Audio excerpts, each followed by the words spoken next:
नमस्कार दोस्तों, हमारी मनोविज्ञान की आज की क्लास के अंदर आपका बहुत बहुत स्वागत है। दोस्तों, आज हम मनोविज्ञान की एक नई शाखा के बारे में अध्ययन करेंगे और वो शाखा है बाल विकास या बाल मनोविज्ञान। ठीक है दोस्तों, बाल विकास को ही बाल मनोविज्ञान कहा जाता है। तो बाल विकास या बाल मनोविज्ञान मनोविज्ञान की एक शाखा है जिसके अंदर बालकों का अध्ययन किया जाता है और इसका जो आरंभ माना जाता है वो 18वीं सदी से माना जाता है। अब देखिए दोस्तों, इसके अंदर बालकों के विकास का अध्ययन किया जाता है, लेकिन बालकों के विकास का अध्ययन इस शाखा के अंदर किया जाता है। और कौन से बालकों के विकास का अध्ययन? गर्भावस्था से लेके किशोरावस्था तक के बालकों के विकास का अध्ययन किसमें किया जाता है? बाल विकास में या बाल मनोविज्ञान के अंदर। तो देखिए दोस्तों, बाल विकास या बाल मनोविज्ञान की 4 अवस्थाएं मानी जाती है। पहली अवस्था है गर्भावस्था। ठीक है दोस्तों, पहली कौन सी अवस्था है? गर्भावस्था। गर्भावस्था है जब भ्रूण माता के गर्भ में जाके आरोपित होता है। उस वक्त से लेके जब तक बच्चा जन्मता नहीं है उस वक्त तक का जो समय होता है वो होता है गर्भावस्था। यानी कि 0 से 0 से या भ्रूण से लेकर जन्म तक का जो समय होता है वो गर्भावस्था, और वैसे ये समय माना जाता है 9 महीने और 10 दिन का इसका जो समय है वो है। दूसरी अवस्था आती है अपनी दोस्तों शेषवावस्था। शेषवावस्था है जब बच्चा जन्म लेता है तब से लेकर जब तक बच्चा 5 या 6 साल का ना हो जाए तब तक की जो अवस्था कहलाती है वो होती है शेषवावस्था। यानी कि जन्म से लेके 5 या 6 साल की जो अवस्था होती है वो होती है शेषवावस्था।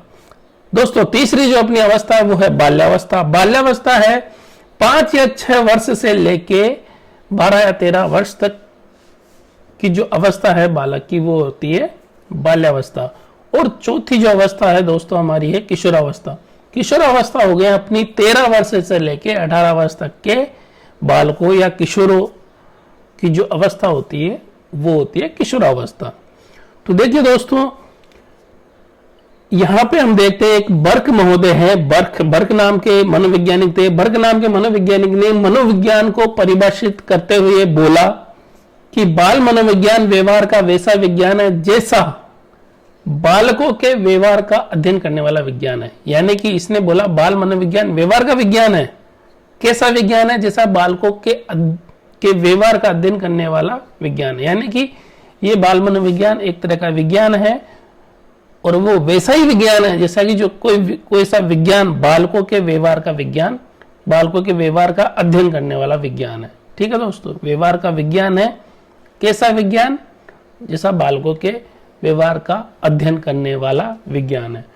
तो बर्क ने सबसे पहले बाल विकास या बाल मनोविज्ञान को परिभाषित किया। ये ध्यान रखना दोस्तों, सबसे पहले बाल विकास या बाल मनोविज्ञान को परिभाषित किसने किया? वो किया बर्क ने। ठीक है दोस्तों, इसके बाद में आए पेस्टोलॉजी। पेस्टोलॉजी ने बाल मनोविज्ञान का सर्वप्रथम, ठीक है, बाल मनोविज्ञान का सर्वप्रथम वैज्ञानिक अध्ययन किया था। किसने? पेस्टोलॉजी ने। ठीक है दोस्तों, बाल मनोविज्ञान को सबसे पहले परिभाषित किसने किया? बर्क ने किया। और बाल मनोविज्ञान का सबसे पहले वैज्ञानिक अध्ययन किसने किया? पेस्टोलॉजी ने किया। पेस्टोलॉजी जो थे दोस्तों, उन्होंने अपनी एक बुक लिखी थी बेबी बायोग्राफी। तो पेस्टोलॉजी ने क्या किया? अपने 3.5 साल के बच्चे के व्यवहार का अध्ययन करके एक पुस्तक लिखी। इन्होंने अपने 3.5 साल के बच्चे के व्यवहार का अध्ययन करते हुए ये पुस्तक लिखी और जिसका नाम था बेबी बायोग्राफी। और बेबी बायोग्राफी में इन्होंने अपने बच्चे और उनके साथ खेलने वाले आसपास के बच्चों के ऊपर वैज्ञानिक अध्ययन किया कि कब कैसा व्यवहार करते हैं, इनका किस वक्त क्या व्यवहार होता है और किस तरीके से कैसा सारा कुछ बच्चों के व्यवहार के बारे में इन्होंने अध्ययन किया बहुत डीपली। और अध्ययन करके बेबी बायोग्राफी नाम की बुक लिखी और उस बुक के अंदर इन्होंने बच्चों के जो वैज्ञानिक बच्चों के जो व्यवहार है उनका वैज्ञानिक अध्ययन किया है। तो दोस्तों, सबसे पहले बर्क ने बाल मनोविज्ञान को परिभाषित किया, उसके बाद में पेस्टोलॉजी ने सर्वप्रथम वैज्ञानिक अध्ययन किया।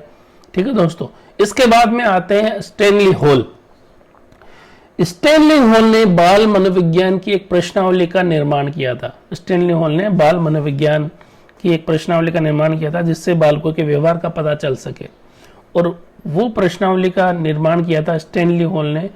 और दोस्तों देखिए, बाल मनोविज्ञान या बाल विकास के अंदर प्रश्नावली का निर्माण तो किया था स्टैनली हॉल ने, लेकिन मैंने आपको पहले ही बोला था आर.एस. वुडवर्थ ने मनोविज्ञान में सबसे पहले प्रश्नावली का निर्माण किया था। मनोविज्ञान के अंदर सबसे पहले प्रश्नावली का निर्माण किसने किया था? आर.एस. वुडवर्थ ने।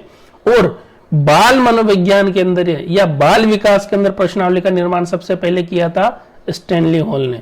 और स्टैनली हॉल को ही बाल मनोविज्ञान या बाल विकास का जनक कहा जाता है।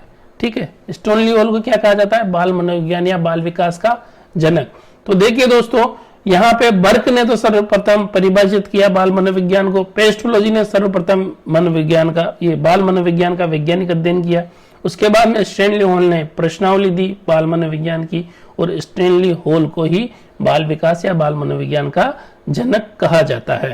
स्टैनली हॉल ने क्या किया था? बाल मनोविज्ञान या बाल विकास का की जो सभी अवस्थाएं थी, जितनी भी अवस्थाएं अपन ने देखी अभी बाल मनोविज्ञान या बाल विकास की, उन सभी अवस्थाओं का क्रमबद्ध अध्ययन किया था। किसने? स्टैनली हॉल ने। इसी वजह से इनको बाल मनोविज्ञान का जनक कहा जाता है। इसके बाद में देखिए दोस्तों, क्रो एंड क्रो ने एक बात बोली बाल विकास के या बाल मनोविज्ञान के बारे में कि 20वीं सदी का जो काल है वो बालकों का काल है। क्रो एंड क्रो ने बोला 20वीं सदी का जो काल है वो बालकों का काल है। इनका एक कथन है ये बाल विकास के बारे में। ठीक है दोस्तों, तो बर्क ने परिभाषित किया, पेस्टोलॉजी ने वैज्ञानिक अध्ययन किया, स्टैनली हॉल ने प्रश्नावली निर्माण की, और फादर ऑफ चाइल्ड डेवलपमेंट कौन है? स्टैनली हॉल है। और क्रो एंड क्रो ने बोला 20वीं सदी जो है बालकों का काल है। ठीक है दोस्तों, अब देखिए दोस्तों, हमारा जो इसके बारे में हमने इसको परिभाषित कर दिया। इसके बाद में जो बाल विकास के अंदर जो सबसे पहला टॉपिक आता है, वो सबसे महत्वपूर्ण टॉपिक बाल विकास का जो पहला है वो है अभिवृद्धि और विकास। दोस्तों, अगर ये टॉपिक हमें समझ में नहीं आया तो आगे की बातें हमें बिल्कुल समझ में नहीं आएगी। ठीक है दोस्तों, तो सबसे पहला टॉपिक है हमारा अभिवृद्धि और विकास।